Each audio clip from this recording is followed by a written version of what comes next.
સરસ. શું લખો છો સાહિલભાઈ? શરમને લેટર લખીએ છીએ. શરમને લેટર. કેવો લેટર વંશકુમાર? મને કાંઈ બોલવામાં શરમ આવે એટલા માટે આજથી મારી શરમ હું બંધ કરું છું. બરાબર. ને શરમને હંમેશા માટે બાય બાય કરો. એમ રણજીતભાઈ કઈ રીતે બાય બાય કરશો?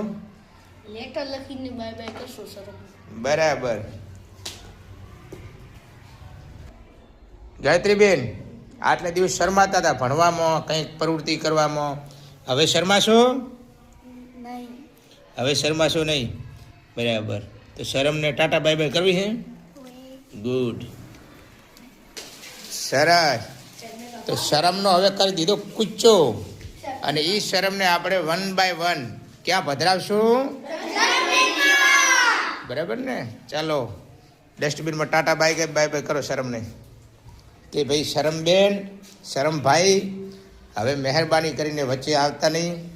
અમારે દરેક પ્રવૃત્તિ કરવી છે, અમારે ભણવું છે, અમારે બોલવું છે, અમારે આગળ વધવું છે. અમને શરમ આવવી પડે નહીં. બરાબર.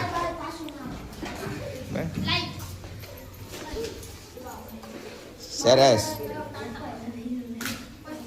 બરાબર. આપણે ઈચ્છીએ કે બીજા વિદ્યાર્થી પણ આપણી જેમ શરમને છોડે અને શરમને અપનાવે નહીં. સારા કામમાં શરમ છે નહીં, ખરાબ કામમાં શરમ રાખવાની છે.